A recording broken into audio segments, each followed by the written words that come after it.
योगेन चित्तस्य पदेन वाचा मलं शरीरस्य च वैद्यकेन योपाकरोत्तं प्रवरं मुनीनां पतञ्जलिं प्राञ्जलिरानतोऽस्मि।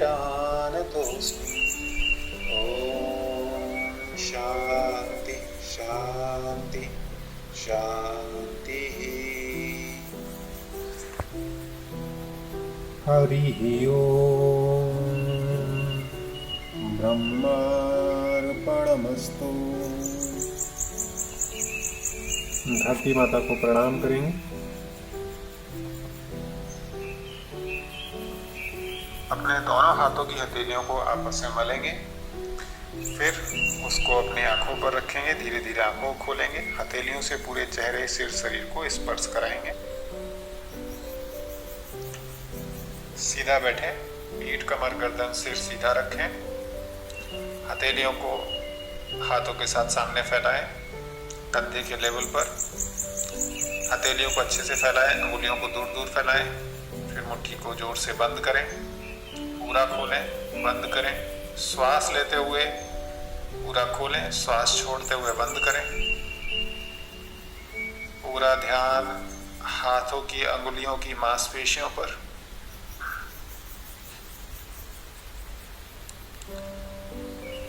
आप 10 की गिनती तक अभ्यास कर सकते हैं। कम से कम 10 तक तो अभ्यास करें। उसके बाद हथेलियों को श्वास लेते हुए कलाई से ऊपर की ओर उठाएं, फिर कलाई से ही नीचे ले जाएं। मणिबंध नमन। श्वास लेते हुए हथेली ऊपर की ओर, श्वास छोड़ते हुए नीचे की ओर, फिर श्वास लेते हुए ऊपर, फिर श्वास छोड़ते हुए नीचे, श्वास लेते हुए ऊपर, श्वास छोड़ते हुए नीचे। इसे भी 10 बार करना है, 10 टाइम्स करना है। मणिबंध चक्र। अब हमें अपने मुट्ठी को बंद करके कलाई से मुट्ठी को गोल गोल घुमाना है।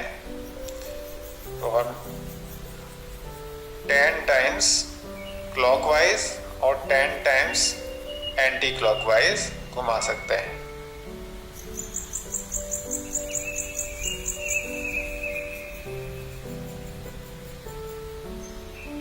ध्यान आपकी कलाई की मांसपेशियों पर रहे। अच्छे से गोल गोल घुमाएं। रिलैक्स, हाथों को नीचे रख लें। उसके बाद कोहनी नमन, द एल्बो बेंडिंग। दोनों हाथों को सीधा सामने फैलाएं, हथेली आसमान की ओर खुली हुई। फिर श्वास छोड़ते हुए दोनों हाथों को कोहनी से मोड़ें और अपनी अंगुलियों को कंधों तक ले जाएं। फिर श्वास लेते हुए दोनों हाथों को फैलाएं सामने। इसे ऑल्टरनेट करते जाएं। इसे दूसरी प्रकार से भी कर सकते हैं। अपने हाथों को साइडवेज रख के श्वास के साथ अभ्यास करेंगे तो फायदा ज्यादा होगा। श्वास लेते हुए हाथों को फैलाएं, श्वास छोड़ते हुए हाथों को कोहनियों से मोड़ें। इसका अभ्यास भी 10 बार करें। रिलैक्स। अब हम एल्बो रोटेशन, कोहनी चक्र करेंगे। अपने राइट हैंड को सामने रखें और लेफ्ट हैंड से राइट हैंड की कोहनी को सपोर्ट करें और कोहनी से हाथ को गोल गोल क्लॉकवाइज डायरेक्शन में 10 राउंड्स, फिर 10 राउंड्स एंटी क्लॉकवाइज डायरेक्शन में धीरे धीरे आराम से घुमाएं।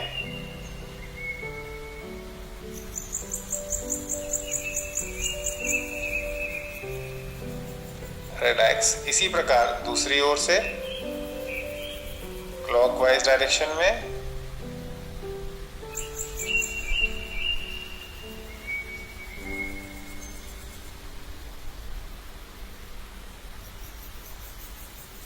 एंटी क्लॉकवाइज डायरेक्शन में।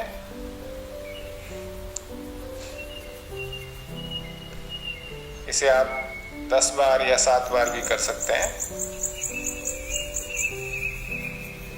रिलैक्स, विश्राम।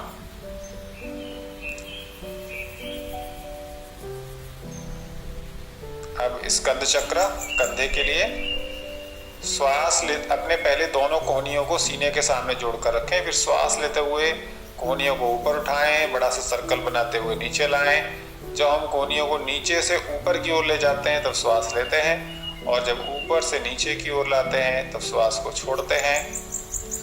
तो आप 7 बार या 10 बार इस अभ्यास को करें। श्वास लेते हुए ऊपर, श्वास छोड़ते हुए नीचे की ओर सर्कल, और उसके बाद विपरीत दिशा में, रिवर्स डायरेक्शन में। इसमें भी जब कोहनियाँ ऊपर की ओर जाएंगी तो आपको श्वास लेना है, और जब कोहनियाँ नीचे की ओर आएंगी तब श्वास छोड़ना है। कल्पना करें कि आप अपने दोनों बाजू साइड्स में कोहनी से बड़े से सर्कल ड्रॉ कर रहे हैं। थोड़ा विश्राम करें, लंबी गहरी श्वास लें, ढीला छोड़ें।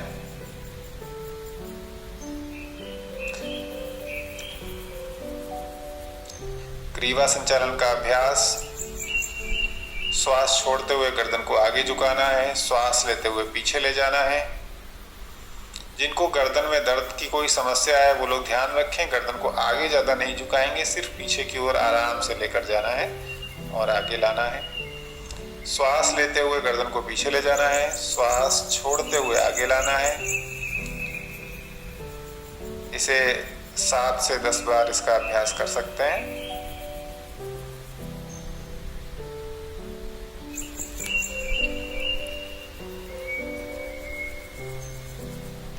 ग्रीवा संचालन की दूसरी प्रक्रिया, अपने दाएं और बाएं बाजू गर्दन को घुमाना है। दाईं ओर देखें, फिर बाईं ओर देखें। ध्यान गर्दन की मांसपेशियों पर, पूरा ध्यान गर्दन की मांसपेशियों में होने वाले खिंचाव पर।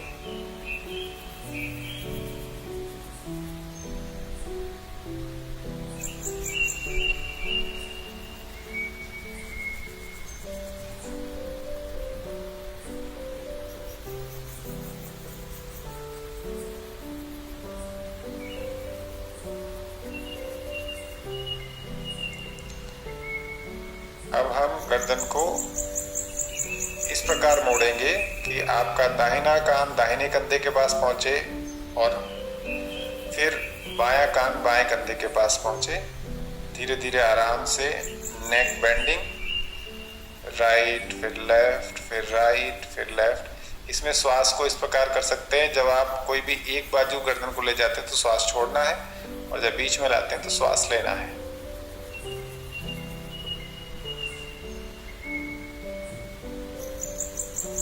अगर आपको चक्कर आते हैं, वर्टिगो का प्रॉब्लम है, तो ये आसन बहुत संभाल के करें, किसी की देखरेख में करें या ना करें।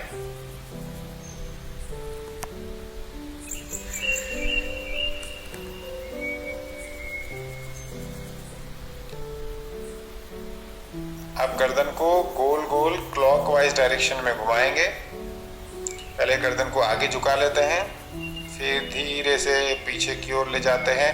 पीछे का हाफ सर्कल श्वास लेते हुए करना है और आगे का हाफ सर्कल श्वास छोड़ते हुए करना है। बहुत आराम से करना है, बिल्कुल जल्दबाजी में नहीं करना है। मांसपेशियों को रिलैक्स और ढीला छोड़ के करना है। अगर कोई दर्द हो, चक्कर आए तो छोड़ देना। जिनको सर्वाइकल स्पॉन्डिलोसिस की परेशानी रहती है वो लोग गर्दन को आगे की ओर ज़्यादा ना घुमाएं, वो हाफ सर्कल में, आधा सर्कल में सिर्फ गर्दन को पीछे पीछे घुमा सकते हैं। इसी प्रक्रिया को विपरीत दिशा में करेंगे, एंटी क्लॉकवाइज डायरेक्शन में या वामावर्त दिशा में।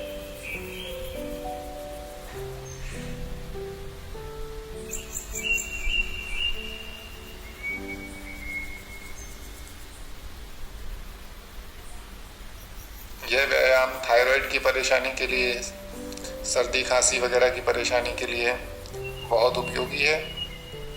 गर्दन की मांसपेशियों को सुदृढ़ करने के लिए बहुत उपयोगी है, परंतु जिनको गर्दन के दर्द की समस्या है वो लोग संभाल के करें। रिलैक्स, विश्राम। अब अपने पैरों को, दोनों पैरों को सामने फैलाएंगे, दंडासन स्थिति में बैठेंगे और हाथों को दोनों कमर के बाजू में रखें और अपने पैरों को थोड़ा थोड़ा सेक करेंगे, मूव करेंगे ताकि उनका सर्कुलेशन रिस्टोर हो सके।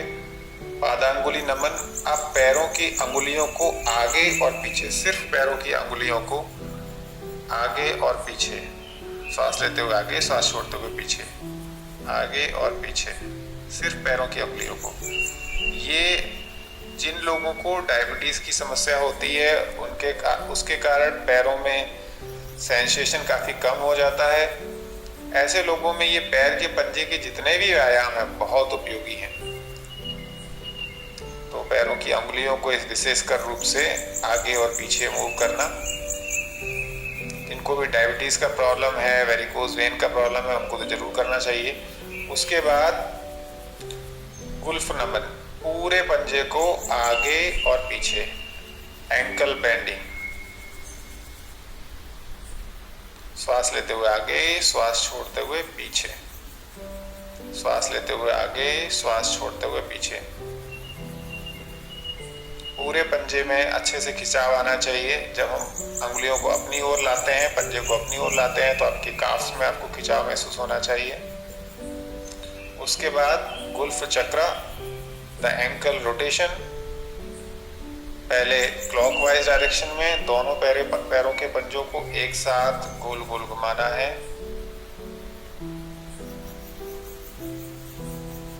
सात से 10 चक्र बनाइए।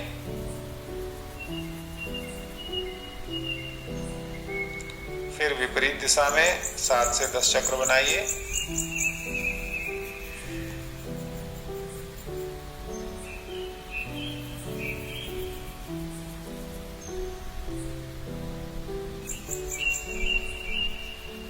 इसमें भी आधा आगे का चक्र श्वास लेते हुए और आधा पीछे की ओर वाला चक्र श्वास छोड़ते हुए।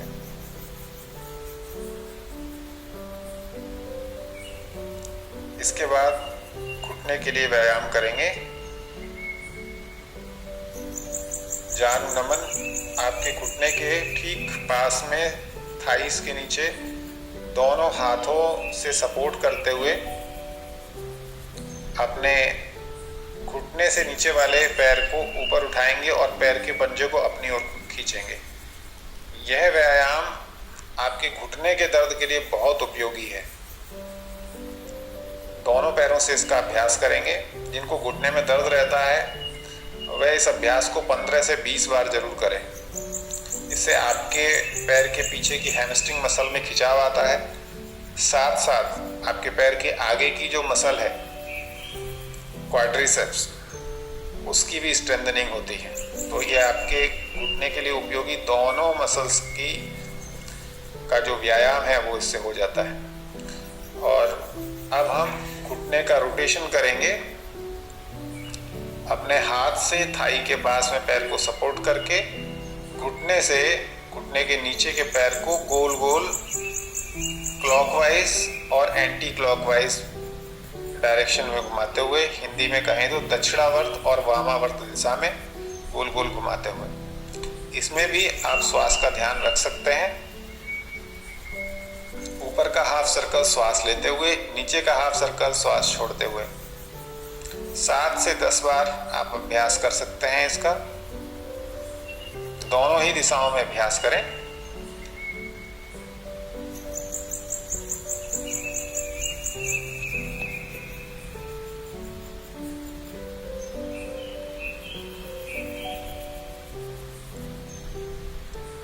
विश्राम।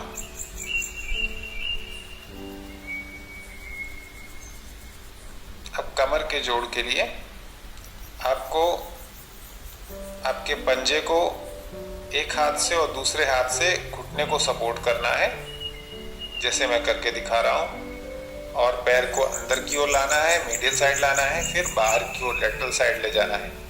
लगातार इस प्रक्रिया को दोहराना है।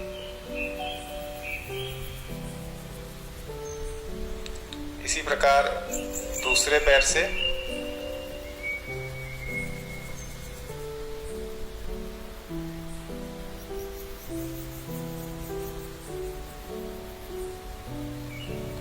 यह आपके कमर की जॉइंट की फ्लेक्सिबिलिटी मेंटेन करने के लिए बहुत उपयोगी है। तितली आसन करेंगे, बटरफ्लाई पोज, अर्ध तितली आसन। जो पैर हमने मोड़ के रखा है उसके पैर के पंजे को दूसरे पैर के थाई पर रखना है और एक हाथ से उसे सपोर्ट करना है। दूसरे हाथ से जो पैर मोड़ कर रखा है उसके घुटने को पकड़ना है और श्वास लेते हुए ऊपर ले जाना है, श्वास छोड़ते हुए नीचे। जिनको भी घुटने में दर्द रहता है वो लोग पैर के पंजे को मोड़कर दूसरे पैर की थाई पर ना रखें, उसकी जगह नीचे जमीन पर रख लें और पैर को बहुत ज़्यादा ना मोड़ें, 90 डिग्री से ज़्यादा ना मोड़ें और फिर धीरे धीरे ऊपर लाएं और नीचे लाएं। या वह लोग इस व्यायाम को छोड़ भी सकते हैं। तो घुटने के दर्द वाले लोग विशेष ध्यान रखें, यह वाला व्यायाम उनके लिए नहीं है, वो अर्ध तितली आसन छोड़ सकते हैं। और तितली आसन, तितली आसन में हमें दोनों पैरों को घुटनों से मोड़ना है और दोनों पैरों के तलवों को एक दूसरे से जोड़कर रखना है और अपने दोनों हाथों की अंगुलियों को इंटरलॉक करते हुए दोनों पैरों के पंजों को पकड़ लेना है और फिर घुटने से पैरों को ऊपर नीचे तितली की भांति करना है। यह आपकी पेल्विक फ्लोर मसल्स के लिए बहुत उपयोगी है। वुमेन्स में पेल्विक फ्लोर मसल्स की स्ट्रेंथनिंग बहुत जरूरी होती है और पुरुषों में प्रोस्टेट की समस्या के लिए भी आसन बहुत उपयोगी है। तो आप इसका अच्छे से अभ्यास कर सकते हैं। आप दोनों पैरों को वापस सीधा फैलाइए। दोनों पैरों के बीच में करीब 1.5 से 2 फीट का अंतर। फिर हम स्पाइनल ट्विस्ट करेंगे। दोनों हाथों को राइट साइड ले जाकर जमीन से लगाएंगे और अपने सिर को नोज को ले जाएंगे और जमीन तक लगाएंगे। आप देख सकते हैं किस तरीके से हम स्पाइन को बहुत अच्छा सा ट्विस्ट देते हैं। यह आपके पेट की मांसपेशियों के लिए, आपके स्पाइनल फ्लेक्सिबिलिटी के लिए, डायबिटीज के लिए बहुत अच्छा है। उसके बाद अल्टरनेट टो टचिंग, अपने राइट हैंड से लेफ्ट टो को पकड़ते हैं, वापस दूसरी ओर, राइट हैंड से लेफ्ट टो से राइट हैंड, अल्टरनेट करते जाते हैं। अपनी क्षमता के अनुसार ज़्यादा भी कर सकते हैं, लेकिन मैंने थोड़ा थोड़ा इस वीडियो में आपको दिखाया है। उसके बाद नौका संचालन, दोनों पैरों को पास पास रख लेते हैं, हाथों से ऐसे जैसे नाव के चप्पू को पकड़ा हो और उसको चलाते हैं। ये डायबिटीज़ के लिए, वजन कम करने के लिए, स्पेशली टमी फैट को कम करने के लिए बहुत उपयोगी है। परंतु जिनको कमर में ज़्यादा दर्द रहता है वो लोग संभाल के करें या इसको स्किप भी कर सकते हैं। तो नाव को जैसे हम आगे की ओर चला रहे थे वैसे पीछे की ओर भी चलाना है। तो 7 से 10 बार, या आपका अभ्यास अच्छे से हो जाए तो 15 से 20 बार भी इसका अभ्यास कर सकते हैं। हम चक्की चालन आसन करेंगे। दोनों पैरों को दूर दूर रखेंगे और दोनों हाथों की एक मुट्ठी बनाएंगे जोड़ के, और फिर जैसे चक्की चलाई जाती है उसी तरीके से चक्की चलानी है आपको।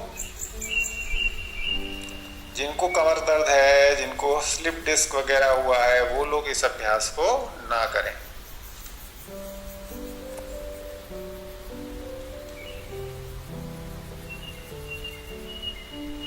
दोनों डायरेक्शन में कर सकते हैं।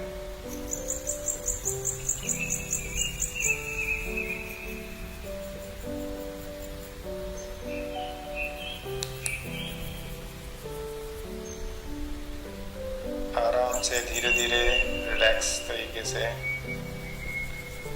विश्राम करेंगे। शवासन में थोड़ी देर के लिए लेट जाएंगे। शरीर की मांसपेशियों को ढीला छोड़ देंगे। चक्की चालन आसन, नौका संचालन, ये आसन करने के बाद आपकी श्वास थोड़ी बढ़ जाती है, तो उसके बाद 1 मिनट के लिए करीब करीब शवासन करना बहुत उपयोगी रहता है।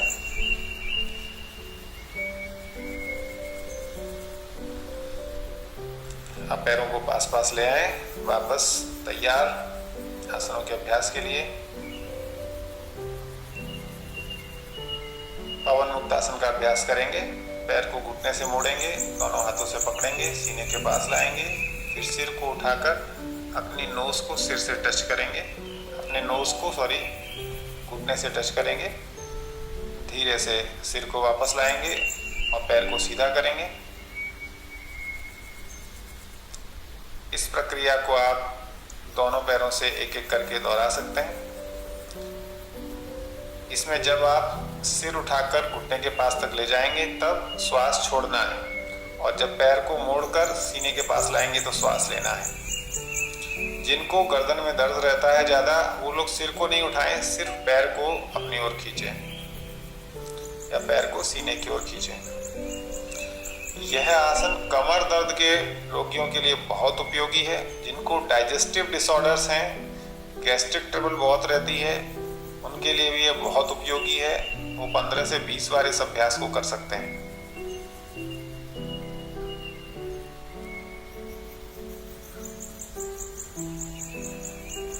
इस अभ्यास को दोनों पैरों से भी किया जा सकता है।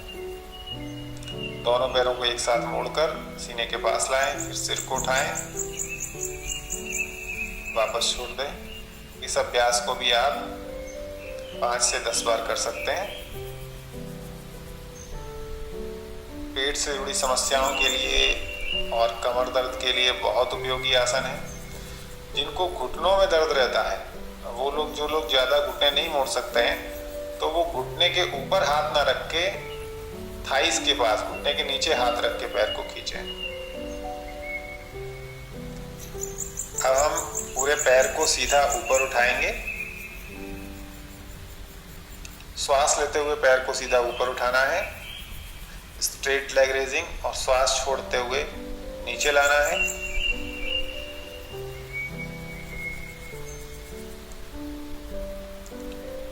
इसके अभ्यास को आप 10 से 15 बार या 7 से 10 बार कर सकते हैं।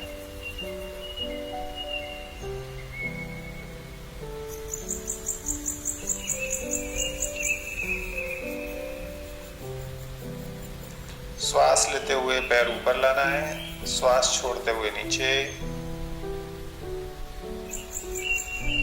कोशिश करें कि आपका पैर थोड़ा सीधा हो और पंजा आपकी ओर आए। अगर पैर थोड़ा मुड़ता भी है तो कोई प्रॉब्लम नहीं है, लेकिन कोशिश करें कि थोड़ा सीधा रहे।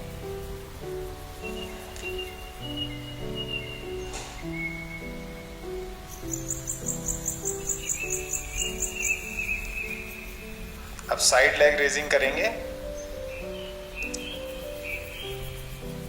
राइट साइड करवट ले लीजिए और जो राइट लेग है उसे नीचे रखिए और लेफ्ट लेग को श्वास लेते हुए सीधा ऊपर उठाइए और श्वास छोड़ते हुए नीचे ले आइए। इसमें ध्यान यह रखना है कि आपकी जो कमर है वो पीछे की ओर ज्यादा ना मुड़े।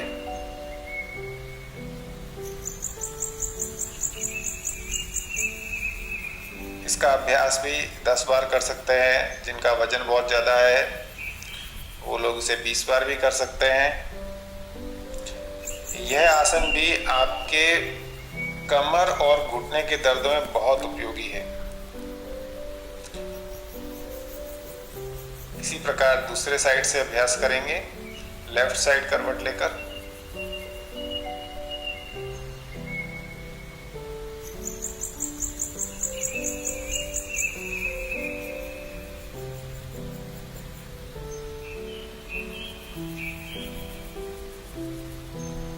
हमने इस वीडियो में बहुत साधारण तरीके से दिखाया है, जैसे साधारण व्यक्ति करते हैं। पैर थोड़ा मुड़ा हुआ भी रहता है। तो ये छोटी छोटी कमियां हम योगासन के अभ्यास के दौरान करते हैं। ये सामान्य प्रक्रियाएं हैं। ये सोचकर हमें आसन का अभ्यास छोड़ना नहीं है कि हमारा पैर सीधा नहीं होता है, पैर पूरा स्ट्रेट नहीं हो रहा है। जितना आपका होता है आप उतना कीजिए। इसीलिए हमने यह वीडियो भी इसी प्रकार से बनाया है। अब हमें राजा रानी आसन करना है। इसे उदर कृष्णासन भी बोलते हैं। दोनों पैरों को घुटने से मोड़ लीजिए, दोनों हाथों को मोड़कर सिर के नीचे रख लीजिए और दोनों पैरों को एक साथ दाहिनी बाजू और बाईं बाजू मोड़ना है। इसमें ध्यान रखें कि जिस बाजू आपके पैर जाएंगे आपका सिर उसके विपरीत दिशा में जाएगा और आपको कंधों को नहीं उठाना है। इसमें एक दूसरा वेरिएशन करते हैं, दोनों पैरों के पंजों के बीच में 1.5 से 2 फीट का अंतर रखते हैं, फिर एक पैर के घुटने को दूसरे पैर के पंजे के पास ले जाते हैं। इसी प्रक्रिया को ऑल्टरनेटिवली करते रहते हैं। 5 से 10 बार इसको रिपीट कर सकते हैं। ये भी कमर दर्द के लिए, पैरों को रिलैक्स करने के लिए, आपके हिप जॉइंट की फ्लेक्सिबिलिटी के लिए बहुत उपयोगी आसन है। सिर्फ ये आसन करने से आपकी बहुत सारी थकान दूर हो सकती है।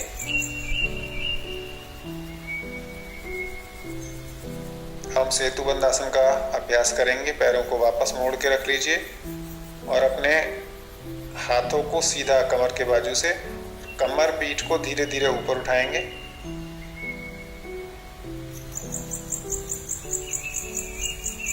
फिर श्वास छोड़ते हुए धीरे धीरे नीचे। ध्यान रहे कि आप अपने कमर को में बहुत ऊपर नहीं उठाना है, एक हमें स्लोप बनाना है, एक राइट एंगल बनाना है एड़ियों से और जमीन के बीच में, और 45 डिग्री का एंगल बनाना है आपके थाई और काफ्स के बीच में।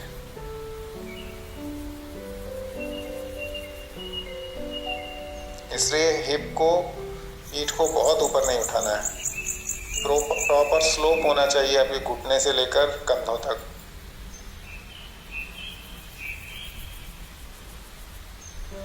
यह आसन भी कमर के दर्द के लिए बहुत उपयोगी है।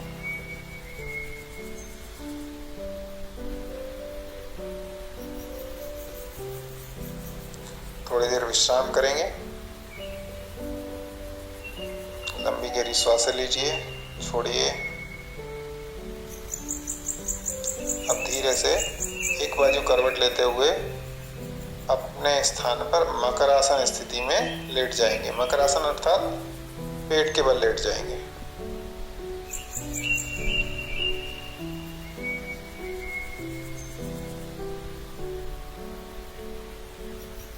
शलभासन का अभ्यास करेंगे। अपने दोनों हाथों की हथेलियों को थाइस के नीचे रखेंगे, फिर हथेली से थाई को सपोर्ट करते हुए अपने एक पैर को ऊपर उठाएंगे। अभी देखिए मेरा पैर घुटने से थोड़ा सा मुड़ रहा है, लेकिन हमें प्रयास ये करना है कि पैर घुटने से ना मुड़े।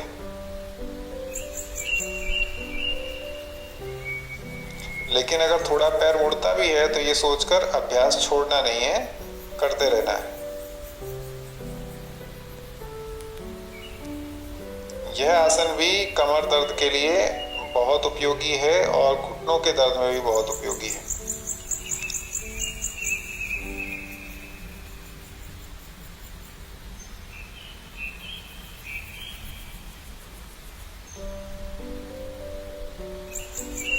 दोनों बाजू 3-3 बार अभ्यास कर सकते हैं। फिर दोनों पैरों से एक साथ, दोनों पैरों को एक साथ ऊपर उठाना है।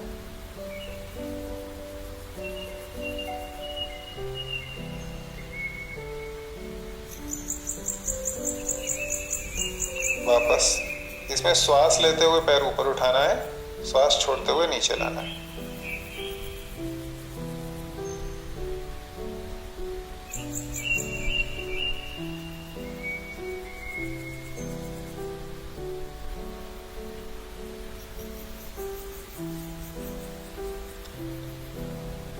भुजंगासन का अभ्यास, ये सर्पासन है जिसमें हथेलियां जमीन से लगी हुई हैं, कोहनियां भी जमीन से लगी हुई हैं और श्वास लेते हुए धीरे धीरे ऊपर। ये अस्थमा के रोगियों के लिए, कमर दर्द के लिए, पीठ दर्द के लिए, कंधों के दर्द के लिए बहुत उपयोगी है। इसको 3-4 बार कर सकते हैं। अब भुजंगासन, अब कोहनियों को हमने ऊपर उठा दिया है और श्वास लेते हुए धीरे धीरे सिर, गर्दन, सीना ऊपर, फिर श्वास छोड़ते हुए धीरे धीरे नीचे। हाथों को थोड़ा सा और नीचे अपने सीने के आजू बाजू ले जाइए और श्वास लेते हुए धीरे धीरे ऊपर नाभि तक के शरीर को ऊपर आसमान की ओर उठाना है, ऊपर आसमान की ओर देखना है। श्वास छोड़ते हुए धीरे धीरे नीचे, विश्राम, रिलैक्स, मकरासन में विश्राम।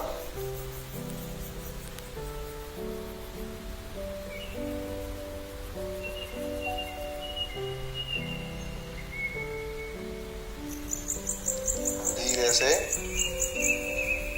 अपनी जगह पर वज्रासन में बैठ जाएंगे।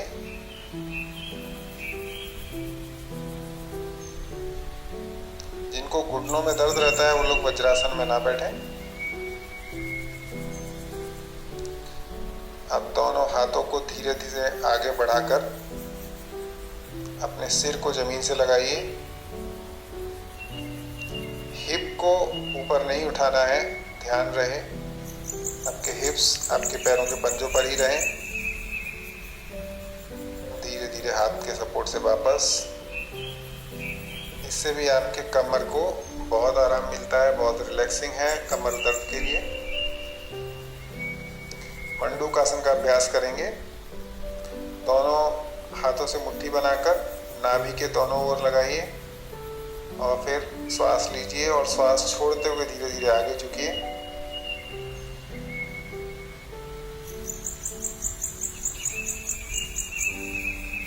श्वास लेते हुए वापस।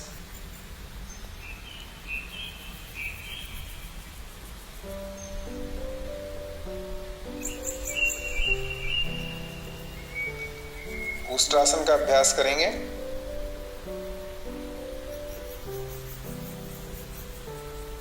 घुटनों के बल खड़े होकर दोनों हाथों से कमर को सपोर्ट करना है। फिर अपने स्पाइन को थोड़ा सा पीछे की ओर ले जाते हुए अपने हाथों से अपनी एड़ियों को पकड़ना है।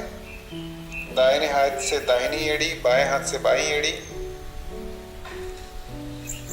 और फिर धीरे से वापस आ जाना है। यह अभ्यास श्वास के लिए बहुत अच्छा है, श्वास की समस्याओं के लिए। इसमें आपका पूरा लंग एक्सपांड होता है, रेस्पिरेटरी फंक्शन इंप्रूव होते हैं। और इसे करने के बाद वापस भूमासन आगे की ओर झुकना है।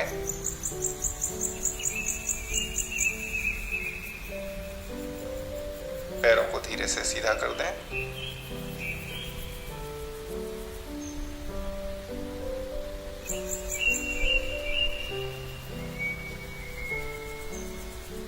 वक्रासन का अभ्यास करेंगे।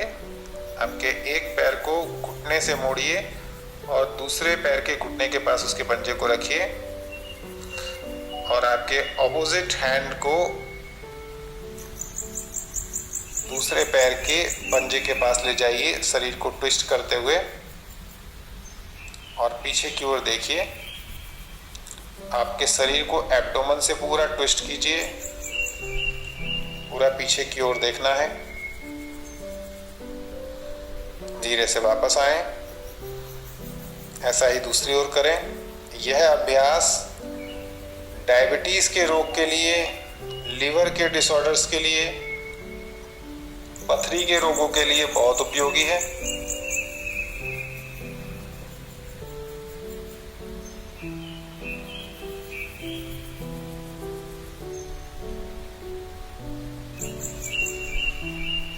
इसी का एडवांस वेरिएशन है अर्ध मत्स्येंद्र आसन। इसमें दोनों पैरों को घुटनों से मुड़कर रखते हैं, लेकिन एक पैर नीचे दूसरा पैर ऊपर, और अपोजिट हैंड से फीट को पकड़ते हैं और पूरे एब्डोमेन को ट्विस्ट करते हैं और पीछे की ओर देखते हैं।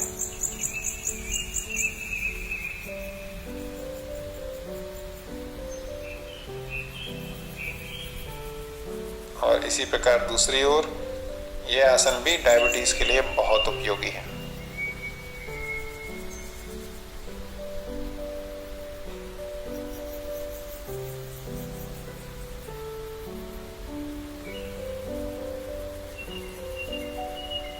अब कुछ क्षणों के लिए प्राणायाम का अभ्यास करेंगे। कोई भी ध्यान की स्थिति में बैठें। पद्मासन, अर्ध पद्मासन, सुखासन, कपालभाति का अभ्यास करेंगे। कपालभाति के अभ्यास में पेट की मांसपेशियों को अंदर की ओर खींचते हुए श्वास को बाहर छोड़ते हैं और फिर श्वास को अपने आप अंदर आने देते हैं। ऐसे एक बार में करीब 60 स्ट्रोक्स आपको करना है।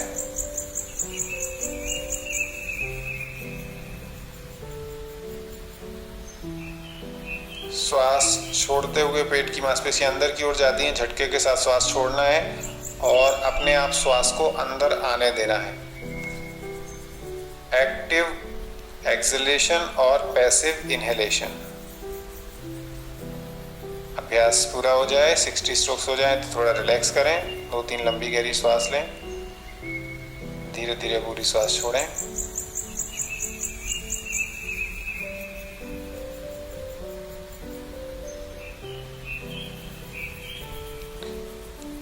इसके बाद शीतली प्राणायाम का अभ्यास करेंगे। इसमें अपने दांतों को आपस में जोड़कर रखें और अपनी जीभ को दांतों के पीछे लगाएं और दांतों के बीच में जो छोटी छोटी सांस होती है, दांतों के किनारों से जो जगह होती है, वहां से श्वास अंदर की ओर जाएगी। मुंह से श्वास लेना है और जीभ की सतह से स्पर्श करती हुई श्वास अंदर जाएगी, ठंडी श्वास अंदर जाएगी।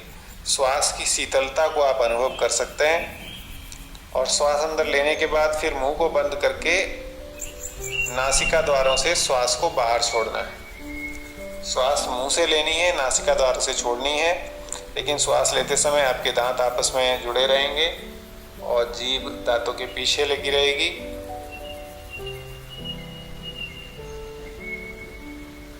यह अभ्यास 3 प्रकार से होता है। इसके 3 अलग अलग नाम हैं, शीतली, शीतकारी, सदंता, और तीनों के लाभ एक जैसे ही हैं। तो हमने यहाँ पर सदंता प्राणायाम करके आपको बताया है।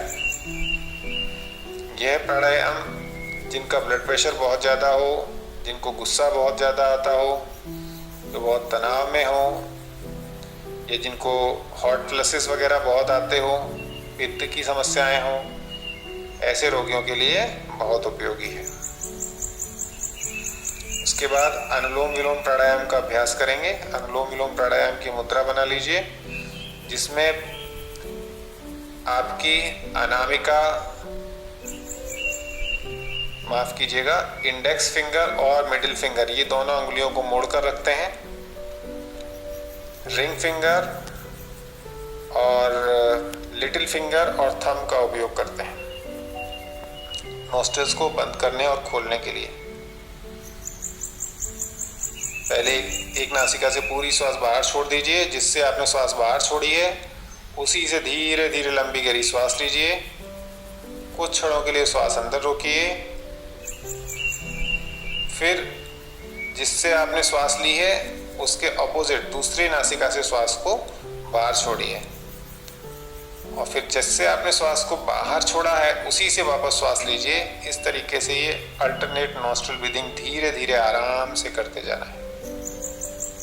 कोई जल्दबाजी नहीं है, एकदम रिलैक्स तरीके से धीरे धीरे लंबी गहरी श्वास अंदर लें, थोड़ी देर रोकें, फिर दूसरी नासिका से बाहर छोड़ें। कुछ क्षणों के लिए बाहर श्वास को रोकें, धीरे धीरे श्वास को अंदर लें, थोड़ी देर श्वास को अंदर रोकें और दूसरी नासिका से धीरे धीरे श्वास बाहर छोड़ें। यह अभ्यास हमारे मानसिक संतुलन के लिए बहुत उपयोगी है, याद शक्ति बढ़ाने के लिए उपयोगी है, विद्यार्थियों के लिए उपयोगी है। अब भ्रामरी प्राणायाम का अभ्यास करेंगे। भ्रामरी प्राणायाम की मुद्रा बना लीजिए। अपने हाथों के अंगूठे से कानों को बंद करते हैं। कानों के आगे एक छोटा सा जो कान का हिस्सा होता है ट्रैगस, उसको प्रेस करते हुए कानों को बंद करते हैं। बाकी अंगुलियों को आगे चेहरे पर रखते हैं, इससे आंखों को बंद करते हैं और लंबी गहरी श्वास लेकर भौरे के गुंजन के समान ध्वनि उत्पन्न करना है।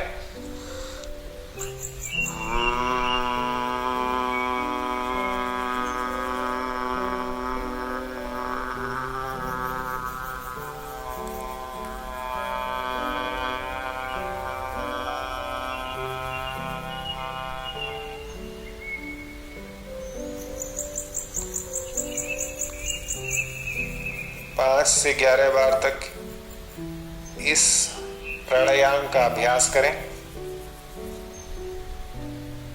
यह अभ्यास आपके हार्मोनल सिस्टम को बैलेंस करता है, आपको बहुत अच्छी निद्रा देता है। अल्जाइमर्स, पार्किंसंस, साइकोलॉजिकल स्ट्रेस, ऐसी समस्याओं में यह बहुत उपयोगी है।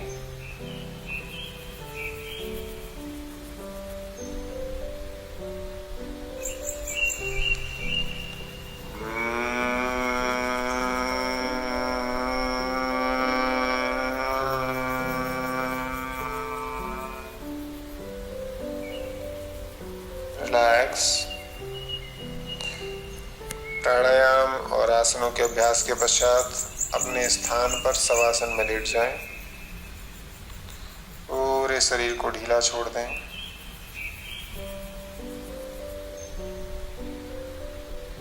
दो तीन लंबी गहरी सांस लें।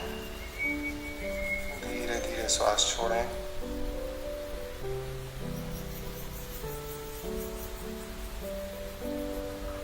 अपने पूरे शरीर की मांसपेशियों को ढीला छोड़ दें। कहीं कोई तनाव नहीं।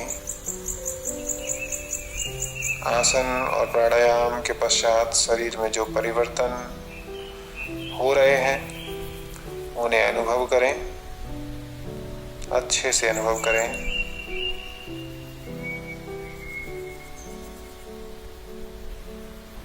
शरीर को अच्छी तरह से रिलैक्स होने दें। श्वास पर ध्यान लाएं। 2-3 लंबी गहरी श्वास लें। धीरे धीरे श्वास छोड़ें। अब अपने हाथों और पैरों की अंगुलियों को थोड़ा थोड़ा मूवमेंट दें। पैरों को घुटनों से मोड़कर पास में रख लें। एक बाजू करवट ले लें दाहिनी साइड और धीरे से अपनी जगह पर उठकर बैठ जाए। कोई भी ध्यान की स्थिति में पद्मासन, अर्ध पद्मासन बैठे। दोनों हाथों को नमस्कार मुद्रा में रखें। शांति प्रार्थना करेंगे। लंबी गहरी श्वास।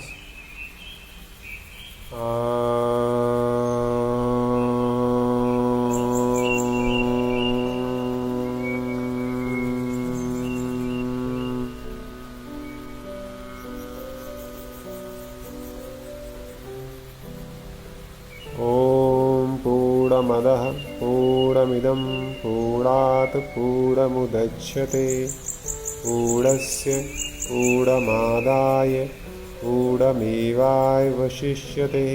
ॐ शांति शांति शांति। दोनों हाथों की हथेलियों से चेहरे, सिर, शरीर को स्पर्श कराएं। धीरे धीरे आंखें खोलें। आज का योगाभ्यास पूरा हुआ। धन्यवाद।